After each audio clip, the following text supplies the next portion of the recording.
역사라고 할 때 보통 931회, 어떤 이는 995회라는 얘기를 하는데 거의 한 반만년, 즉 5000년 역사 가운데 1000번이 외세의 침략을 받은 횟수라고 합니다.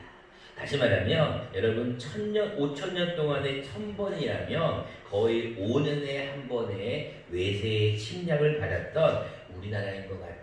여러분들이 잘 아시다시피 우리나라는 참으로 지리학적으로 중요한 요충지에 있어서 밑에 일본, 위에 중국과의 중간에 있고 또 모든 이 동남아 쪽에도 또 유럽으로 나가기 위한 굉장히 중요한 자리에 있습니다.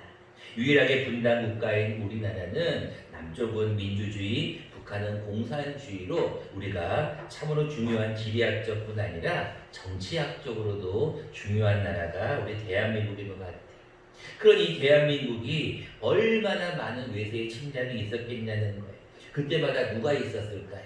이 나라를 지키는 수많은 호국 영령들, 순국 선열들이 이 나라를 위해서 희생한 것이 참으로 그들의 큰 용사의 역할을 감당하지 않았나 생각합니다. 그래서 특별히 6월은 우리가 호국 보훈의 달로 나라와 민족을 한번 생각해보는 그런 달인 것 같습니다. 어제는 특별히 여러분들 현충일이어서 대전에 보니까 대통령이야 여러분들이 모여서 그 현충 일제 65주년 행사를 가졌던데, 여러분들 현충일 하면 가장 첫 번째는 우리나라를 위해 수고한 희생한 어떤 용사들을 다시 한번 기리는 날인 것 같아요. 또 올해는 특별히 6.15 공동성명이 발표된 지 20주년이 되는 해로서 굉장히 중요한 뜻깊은 해이기도 해요. 그래서 그들이 사실 없었다면, 이 나라를 지키는 군인들, 용사들이 없었다면 나라의 존립이 사실은 어려웠겠다라고 생각합니다. 그런데 오늘 본문에 보면 군인들, 나라를 위해 싸우는 용감한 자들보다 더 큰 용사가 한 명이 기록이 되어 있습니다. 그가 바로 누구이시냐면 여호와이십니다. 여러분들이 잘 아시는 이 본문은 이스라엘 백성들이 애굽에서 탈출하는 사건으로 기록이 되어 있어요. 이스라엘 백성들이 애굽에서 탈출할 때 수많은 사람들이 거기서 탈출을 하는데 거의 60만이 이동을 합니다. 여러분 60만 하면은요 적은 숫자 같지만 우리나라 군인들이 군대 숫자들이에요. 근데 그 60만이라는 건 남자만 포함되기 때문에 여자와 아이들까지 하면 거의 100만이 넘어간다라고 많은 학자들이 생각을 합니다. 중요한 것은 그 많은 무리들이 이 애굽에서 탈출을 할 때 마지막 10번째 재앙이 있었어요. 그 재앙이 무엇이었을까요? 바로 장자의 죽음이었어요. 오늘 새벽에도 말씀을 나누었죠. 6월절에 대한 얘기인데 장자의 죽음을 하나님께서 마지막으로 탁 치니까 바로가 손을 들었어요. 한국 나가라, 애굽에서 나가라. 그래가지고 모세가 그 이스라엘 백성들을 데리고 애굽에서 탈출을 합니다. 자, 애굽에서 탈출을 하고 나는데 바로가 가만히 보니까 세상에 자기들이 그동안 부려먹었던 이스라엘 백성들이 다 가버리니까 이제 이 애굽을 누가 일을 하고 애굽을 누가 또 마칠까 생각하니까 화가 나는 거예요. 그래가지고 하나님 앞에 항복했던 것도 잠시 다시 그들을 추격해서 막 가는 거예요. 이스라엘 백성들이 애굽에서는 나왔지만 이제 광야를 거쳐서 홍해라고 하는 큰 바다 앞에 섰는데 홍해를 건너야 되는데 건널 수가 없는 거예요. 그 많은 사람이 건너려면 얼마나 시간이 걸리겠어요. 그런데 중요한 건 홍해를 건너는 것도 어려운데 뒤에 누가 쫓아와요? 바로의 군대가 쫓아오는 거예요. 앞에는 홍해가 쫙 달려있고 이제 이 많은 사람들이 건너야 되는데 건널기가 참으로 시간이 걸리는 그런 상황이고, 뒤에는 바로의 군대가 그 이스라엘 백성들을 죽이려고 막 군대가 막 쫓아오는 그런 상황에서 하나님께서 어떤 일을 행하셨느냐. 오늘 본문 말씀에 보니까 하나님이 행하신 일을 굉장히 재미있게 말씀하셨어요. 자, 첫 번째 뭐라고 말씀하셨냐면 4절 말씀에 보시면 하나님이 이렇게 말씀하십니다. 그가 바로의 병거와 그의 군대를 바다에 뭐 했다고요? 던져버렸대요. 참, 여러분 이 표현 너무 재밌지 않나요? 여러분 던졌다는 게 무슨 말이에요? 어떤 물건을 던져버리는 거잖아요. 근데 하나님이 하나님이 그의 병거와 그의 군대를 바다에 던져버렸대. 그랬더니 최고의 지휘관, 바로의 지휘관들이 홍해에 잠겨버렸대. 근데 그들이 던져버렸는데 어떻게 됐느냐? 5절에 보니까 돌처럼 깊음 속에 가라앉아 버렸다라고 얘기하고 있어. 또 여러분들 그 홍해에서 이 애굽의 바로의 군대를 덮으신 사건을 뭐라고도 기록하고 있냐면 참 재밌게 기록하고 있어요. 8절에 보면 이런 말씀이 있습니다.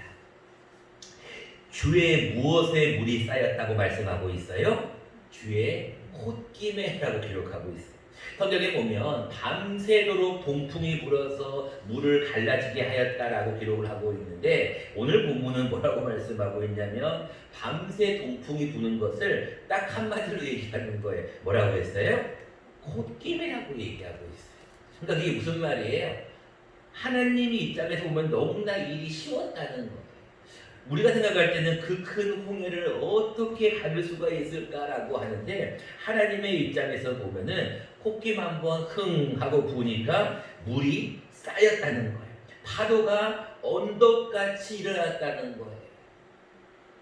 여러분 나중에 한번 코엑스 쪽에 한번 가실 일이 있으면 한번 그쪽에 가면 지금 인공적으로 사각형으로 크게 만들어 가지고 거기를 인공 파도를 만들어 놨어요. 제가 그걸 영상으로 잠깐 보면서 이게 약간 홍해랑 비슷한 게 아닌가 하는 생각이 들었어요. 하나님께서 콧김을 한번 부니까 물이 막 쌓이는 거예요. 그리고 나서 파도가 언덕같이 일어나는 거예요. 어마어마한 것이 일어나는 거예요. 그랬더니 그 다음에 보니까 그들을 가라앉게 하는데 뭐라고 얘기하고 있냐면 20절 말씀에 이런 말씀을 주고 있어요. 주께서 바람을 일으키심에 콧김으로 바람을 일으키심에 바다가 그들을 덮어버렸는데 그들이 거센 물에 납같이 잠겼다. 이게 뭐예요? 납이 여러분들 잠기면 어떻게 됩니까? 탁 잠기면 일어날 수가 없는 거예요. 하나님께서 이 홍해를 열어가지고 이스라엘 백성을 다 통과하게 하신 뒤에 그 애굽 백성들을 완전히 잠겨버리게 해버렸어요. 납과 같이 잠겨버렸다는 일어날 수가 없는 거예요. 다시 한번 나올 수가 없게 하나님께서 만들어 버리셨다라는 거예요. 자, 우리가 오늘 본문을 통하여서 하나님께서 행하신 이 놀라운 일을 통하여서 우리가 다시 한번 하나님이 정말로 얼마나 큰 용사인지를 우리가 한번 기억했으면 좋겠어요. 그리고 또 한 가지는 기억할 뿐 아니라 하나님을 찬양하는 일이 우리가 해야 될 일이 아닌가 생각합니다. 그래서 본문은 이렇게 시작해요. 1절 말씀에 이때의 모세와 이스라엘 자손이 이 노래로 여호와께 노래하니 일렀으되 내가 여호와를 뭐하리니? 찬송하리. 자, 하나님께서 행하신 일을 보면서 내가 할 일은 뭐냐? 하나님이 그때 그 일을 행하셨지 기억하는 게 첫 번째고 두 번째는 뭐 해야 돼요? 그 일을 찬송하는 거예요. 2절 말씀도 보겠습니다. 2절 말씀에 여호와는 나의 힘이요 나의 노래시며 나의 구원이시로다. 그는 나의 하나님이시니 내가 그를 뭐 할 것이요? 찬송할 것이요. 여러분 하나님께서 여러분들에게 요구하시는 게 뭔지 아세요? 여러분들을 하나님을 찬송하는 것. 우리가 아까 시온 찬양대로 찬양했듯이 여러분도 같이 찬양했듯이 하나님은 찬송을 기뻐하시고 그럼 여러분에게 한번 질문 한번 해볼까요? 하나님은 여러분들을 왜 지었다고 생각하시나요? 하나님이 여러분들을 창조하신 이유가 무엇이라고 생각하시나요? 아유 그거야 뭐 하나님의 형상을 닮은 사람을 만들어서 하나님과 교제하려고 하나님 만드셨겠죠? 라고 하는데 아니에요. 성경에 뭐라고 나와 있는지 앞에 자막을 보면서 함께 한번 읽어보겠습니다. 같이 한번 읽어보겠습니다. 시작. 이 백성은 내가 나를 위하여 지었나니 나를 찬송하게 하려 함이니라. 이사야 43장 21절. 이제 곧 여러분들 성구 암송에 들어갈 거겠지만 외우기도 되게 쉬워요. 432일이에요. 이 백성은 내가 누구를 위하여? 나를 위하여 하나님 자신을 위해 지었다는 거예요. 하나님이 우리를 지은 이유는 나를 위하여 지었는데 사람들은 무엇을 해야 되느냐? 나를 찬송하게 하라. 하나님이 여러분들을 지은 이유가 뭐라고요? 하나님을 찬송하게 하기 위한 거예요. 그 옛날에 여러분 복음성가 가운데 제가 굉장히 좋아하는 복음성가가 있어요. 참 이 옛날 복음성가는 좋은 게 참 많아요. 그 찬송가 복음성가를 제가 한번 불러보겠습니다. 여러분들도 아마 아시는 복음성가일 거예요. 찬송을 부르세요. 찬송을 부르세요. 놀라운 일이 생깁니다. 찬송을 부르세요. 이 찬양 아세요? 하나님 따라하시는데 같이 한번 해볼까요? 시작. 찬송을 부르세요. 찬송을 부르세요. 놀라운 일이 생깁니다. 찬송을 부르세요.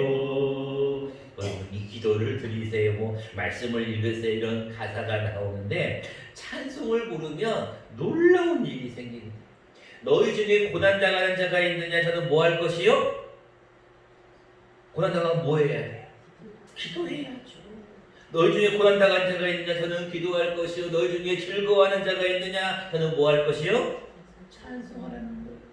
여러분 찬송이 얼마나 중요한지 오늘 본문에 나와 있잖아요. 하나님이 여러분들을 지은 이유가 여러분들이 하나님을 찬송하게 하기 위해서 여러분들을 지었다는 거예요. 그런데 여러분 사실 오늘 본문은 과거의 하나님을 찬송하는 내용, 현재 하나님을 찬송하는 내용, 그리고 미래 하나님을 찬송하는 내용이 다 기록이 되어 있어요. 6절부터 말씀을 보실래요? 여호와여 주의 오른손이 권능으로 영광을 나타내시이다.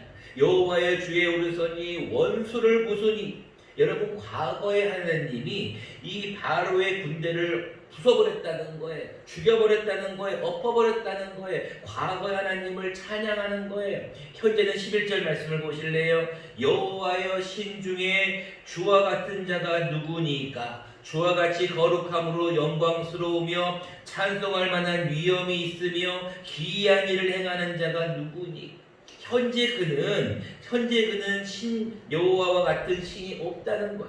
앞으로 미래는 13절 말씀해 보세요.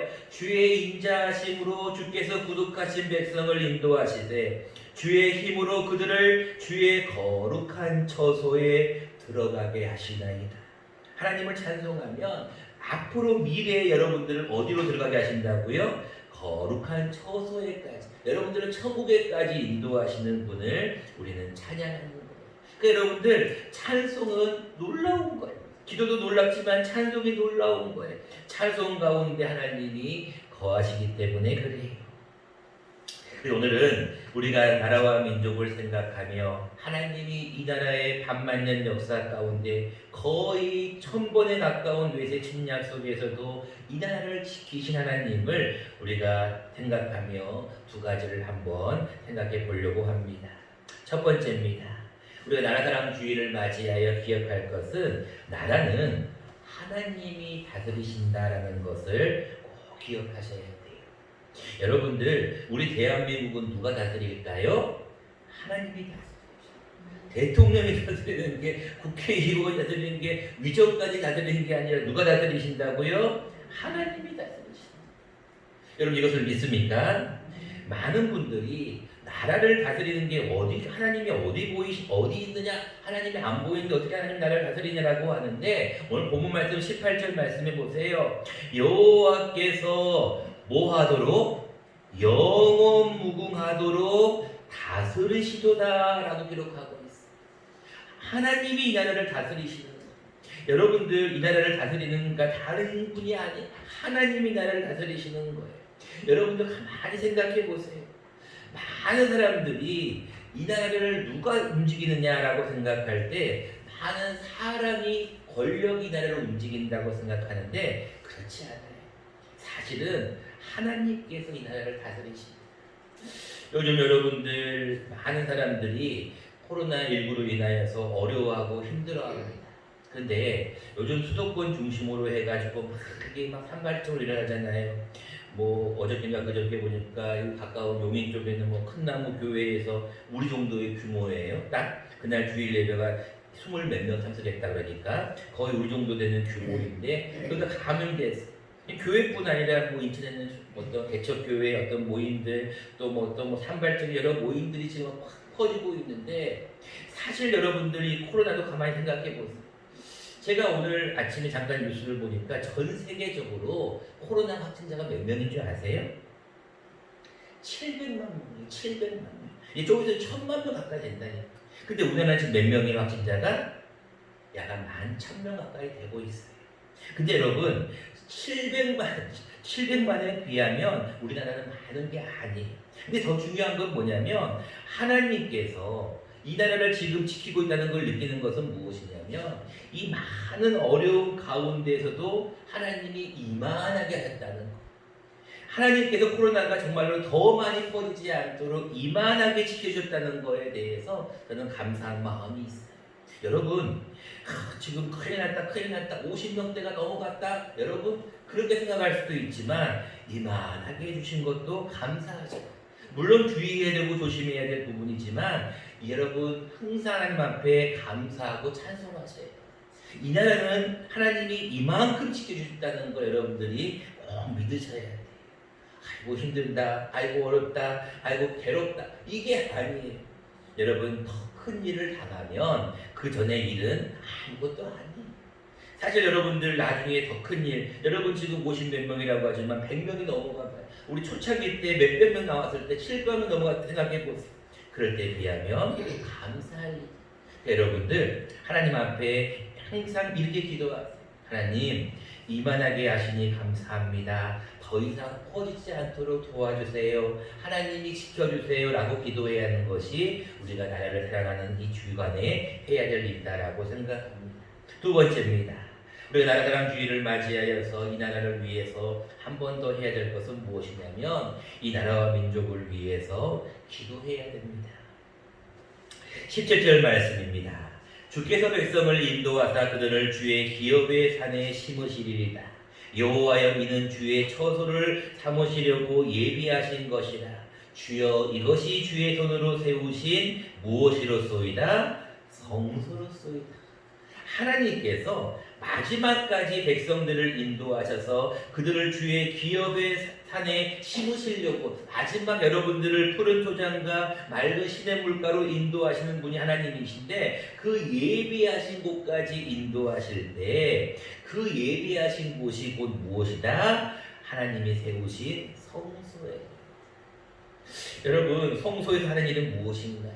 기도하는 거잖아요. 사실 제가 이제 우리 유천교회 온 지가 이제 딱 2년째가 되었습니다. 6월 1일부터 신문을 하였으니까 2년째가 되었고 공교롭게도 우리가 6월 1일부터 다시 한번 새벽 제단을 쌓기 시작했습니다. 같이 모여서 예배를 드리며 새벽 제단을 쌓기 시작했는데 하나님께서는 그런 마음이 들더라고요. 하나님께서 이 코로나 때문에 어렵고 힘들고 다들 조심하고 안 모이고 기도하지 않는 이런 모습들 가운데 하나님은 다시 한번 교회를 통하여 우리 유천교회를 통하여 기도의 제단을 쌓으라고 하나님이 다시 한번 유언을 우리에게 주신 것은 아닌가 생각해 봅니다. 특별히 여러분들 주여 이것이 주의 손으로 세우신 성소로소이다. 성소에서부터 우리가 나라를 위하는 기도가 시작이 돼요. 그래서 많은 자들은 이렇게 얘기하고 있어요. 이 나라를 움직이는 것은 기도하는 자들이다. 이 나라를 움직이는 것은 믿음의 사람들이라는 이야기를 많이 해요. 저도 초창기에 그런 걸 너무나 말씀. 일단 요즘은 너무나 그게 많이 없어졌는데 구국기도회라는 말이 요즘은 너무 많이 사라졌는데 초창기 때는 얼마나 많은 구국기도회가 있었는지 수많은 기도원마다 모였을 때마다 나라를 위한 기도가 그렇게 많았어요. 구국기도회가 그렇게 많았는데 요즘은 많이 줄어드는 것을 보고 조금 마음이 아파요.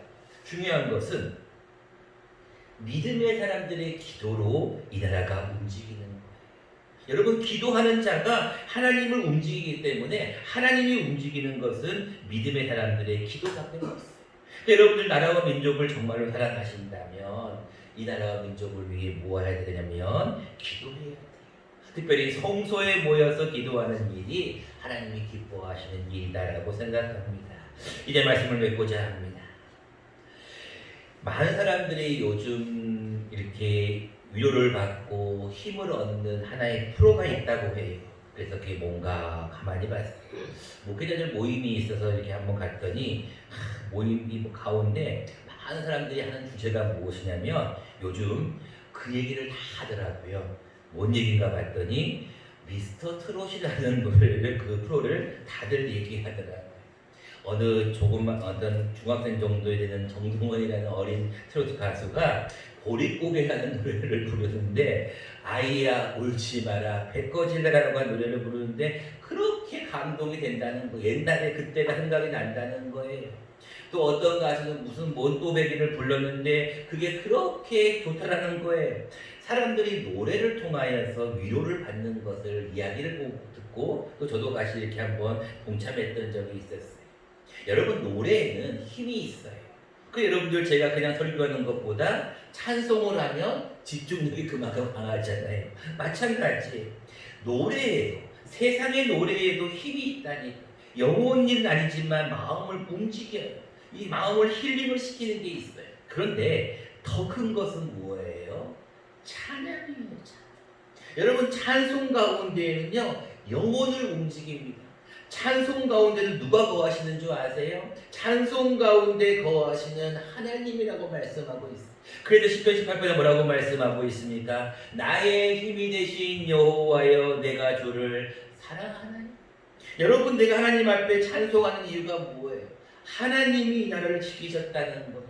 하나님이 이 나라를 돌보셨다는 거예요. 하나님이 이 나라를 다스리신다는 거예요. 그래서 우리가 하나님 앞에 찬송하는 거예요. 하나님 감사합니다. 또 곡조 있는 기도인 이 찬송이 결국은 기도와 똑같은 거거든요. 여러분 나라를 위해서 정말로 해야 할 일은 나라의 주인은 대통령, 국민, 주권이 아니라 하나님이시다. 나라의 주인은 하나님이시다라는 것을 꼭 기억하시고 또 한 가지는 이 나라를 위해서 더 많이 기도합시다. 그리고 이 나라를 다스리시는 하나님을 더 많이 찬송할 수 있는 저와 여러분 되시기를 간절히 축원합니다. 고맙고 감사하신 주님 참으로 감사.